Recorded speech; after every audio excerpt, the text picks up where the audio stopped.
Hi, അപ്പം ഞാൻ ഇന്ന് നിങ്ങൾക്ക് മുമ്പിൽ ഒരു സൂപ്പർ സുന്ദരി അവതരിപ്പിക്കുകയാണ്. ഒരു സുന്ദരിക്കുട്ടി. നമുക്ക് പലപ്പോഴും നമ്മളുടെ ഒരു ലക്ഷ്യത്തിലേക്ക് എത്തുന്നതിന് വേണ്ടി, അപ്പോൾ കുട്ടികളാകട്ടെ, മുതിർന്നവരാകട്ടെ, യൂത്ത് ആകട്ടെ, നമുക്കൊരു ഫോക്കസ് ഉണ്ട് അല്ലേ? ആ ഫോക്കസിലൂടെ കടന്നു പോകുമ്പം ഓരോരുത്തരും സെലക്ട് ചെയ്യുന്ന ഏരിയ എന്ന് പറയുന്നത് പ്രാധാന്യമാണ്.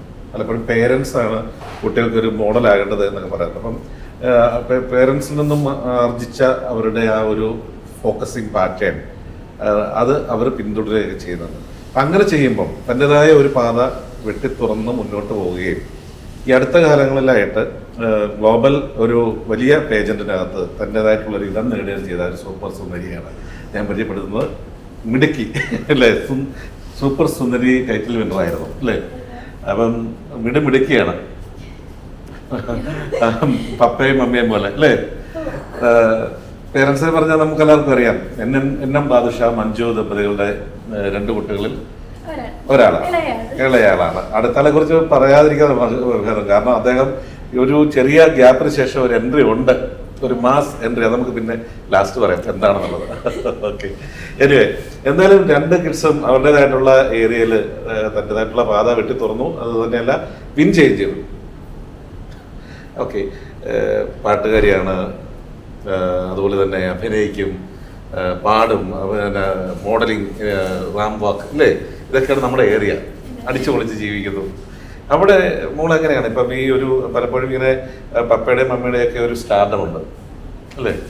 അപ്പം അത് വെച്ചിട്ട് ഇനി നേരത്തെയൊക്കെ പിന്നെ ഇന്റർവ്യൂവിൽ ഞാൻ കണ്ടിട്ടുണ്ട്, അങ്ങനെ എന്നും ബാദുഷയുടെ മോളായതുകൊണ്ട് കൊടുത്തേക്കാമെന്ന് പറഞ്ഞായിരിക്കത്തില്ലല്ലോ നമുക്കൊരു കിരീടമൊക്കെ കിട്ടുന്നത് ഇല്ലേ? അത് മോളെ വിഷമിച്ചിട്ടുണ്ട് അല്ലേ അങ്ങനെയൊക്കെ പറഞ്ഞത്?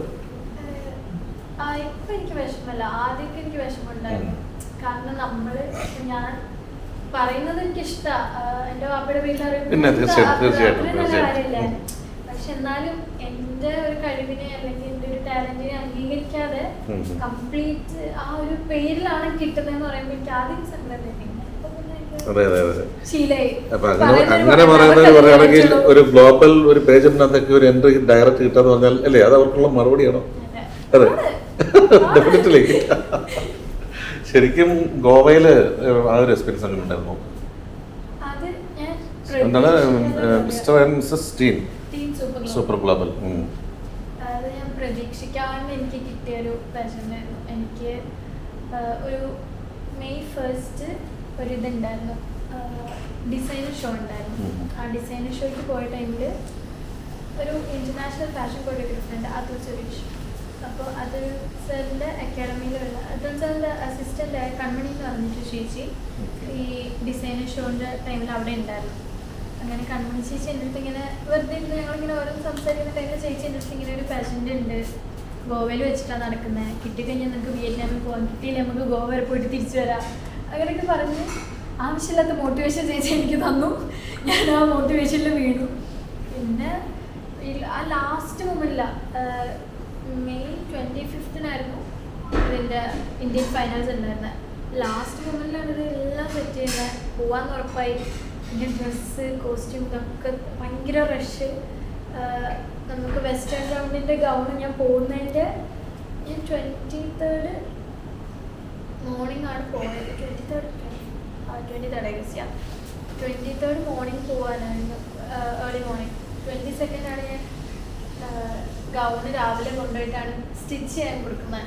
കാരണം കുറേ ക്ലാഷ് ഉണ്ടായിട്ടുണ്ട് ഇതിനിടയിൽ, കുറേ മണ്ടത്തരം എന്ന് പറയാലോ. നമുക്ക് ഏജ് കാറ്റഗറി വെച്ചിട്ട് നമുക്ക് ഇന്നതാണ് ഡ്രസ്സ് വേണ്ടത് എന്നൊക്കെ പറഞ്ഞിട്ടുണ്ട്. അപ്പോൾ ഞാൻ ഒട്ടും എനിക്ക് വേണ്ട ഗൗൺ വേറെ രീതിയിലാണ്. പക്ഷെ ലാസ്റ്റ് അന്ന് രാവിലെ എന്തോ ഭാഗ്യത്തിൽ, അന്നല്ല അതിന് തലേ ദിവസം രാവിലെ അത് ഗ്രൂപ്പിൽ മെസ്സേജ് ഇട്ടിട്ടുണ്ട്, ഇന്ന ഏജുള്ള ആൾക്കാർക്ക് ഇങ്ങനത്തെ ടൈപ്പ് ഓഫ് ഡ്രസ്സാണ് വേണ്ടത്. അപ്പോൾ ഇത്ര നാൾ ഞാൻ നോക്കിക്കൊണ്ടിരുന്നത് വേറെ ടൈപ്പ്. എന്നിട്ട് പിന്നെ എല്ലാം പെട്ടെന്ന് ഭയങ്കര റഷ് കാര്യങ്ങൾ. അവിടെ ചെന്നിട്ട് പിന്നെ ആദ്യത്തെ 2 ദിവസം ഓക്കെ, ആദ്യത്തെ ഒരു ദിവസം ഓക്കെ, ടാലൻറ്റ് റൗണ്ട് കാര്യങ്ങൾ, പിന്നെ പുതിയ ആൾക്കാരെ കാണുമ്പോൾ ഭയങ്കര എൻജോയ്മെൻറ്റ് കാര്യങ്ങൾ. എന്നാലും ചെറിയ ടെൻഷനുണ്ട്. ഞാനും എൻ്റെ ബ്രദറും മാത്രമേ പോയിട്ടുണ്ടാവുള്ളൂ. ബ്രദർ ഇതിനൊക്കെ സപ്പോർട്ടാ അല്ലേ? നമ്മളെ കൊണ്ട് ഇങ്ങനെ ഓടിക്കോളും, ആരും അന്വേഷിക്കണ്ട. ഓക്കെ, അങ്ങനെ ഗോവയിൽ പോയി. സെക്കൻഡ് ഡേ ആയപ്പോഴത്തേക്ക് ചെറിയൊരു ടെൻഷൻ ഉണ്ടായിരുന്നു. ഇന്റർവ്യൂ റൗണ്ട് ഉണ്ടായിരുന്നു. ഓക്കെ. അത് എനിക്ക് ടെൻഷൻ ഉണ്ടായി, പക്ഷെ അത് ഞാൻ ചെയ്തു. പിന്നെ next day last grand finale അൽഹംദുലില്ലാ ദൈവാനുഗ്രഹം. അൽഹംദുലില്ലാ. അതെ, ഇൻഷാ അല്ലാഹ്. എന്തായാലും അത് മോള് നേരത്തെ സൂചിപ്പിച്ച പോലെ നമ്മുടെ സ്വന്തം പ്രയത്നത്തിനൊരു റിവാർഡ് ദൈവത്തിന്റെ പടച്ചമ്പലിന്റെ കയ്യിൽ നിന്ന് കിട്ടി. അതില് അതും ചെറിയൊരു സംഭവമല്ല. Mr and Mrs teen global എന്ന് പറയുന്നതിനകത്ത് സിംഗപ്പൂരിലാണ്, എവിടെയാണ്, വിയറ്റ്നാമിൽ വെച്ചിട്ടുള്ള ഫൈനലിലേക്ക് നമുക്കൊരു ഡയറക്റ്റ് എൻട്രി എന്നൊക്കെ പറഞ്ഞാൽ മോടെ പ്രായത്തിലൊക്കെ ശരിക്കും ഈ രംഗത്തേക്ക് വരുന്ന ഏതൊരാളും സ്വപ്നം കാണുന്ന ഒരു ഇല്ലേ ഇൻസിഡന്റ് ആണ്. അപ്പം കൺഗ്രാറ്റുലേഷൻസ്. ഓക്കെ.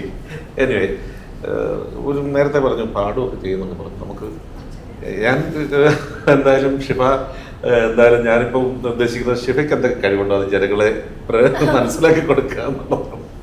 കുറച്ച് പാടിപ്പെട്ട പരിപാടിയാണ് അല്ലേ? അതെ, ഞാൻ എപ്പോഴും മെമ്മറിക്കുള്ളിൽ ഇരുന്നോണ്ട് അഭിനയിക്കുന്നതും നമ്മുടെ ഇൻസ്റ്റാ റീൽസ് ഒക്കെ കാണാം.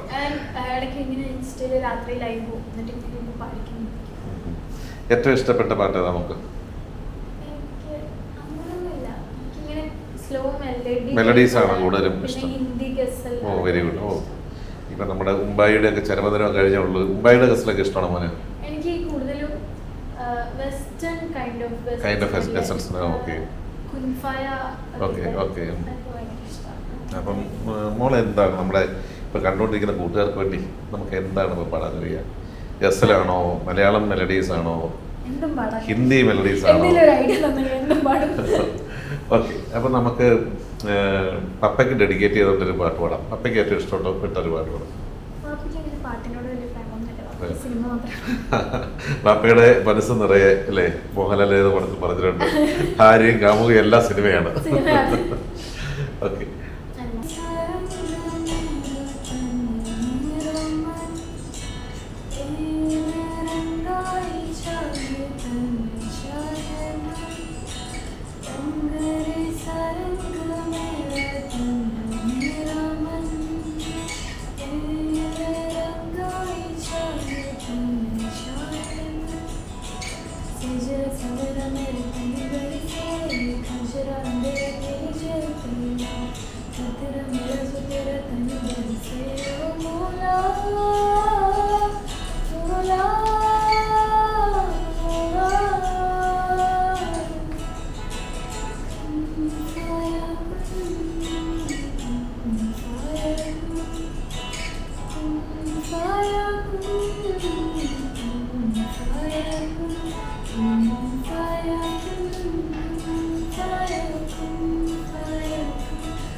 ആ, സൂപ്പർ.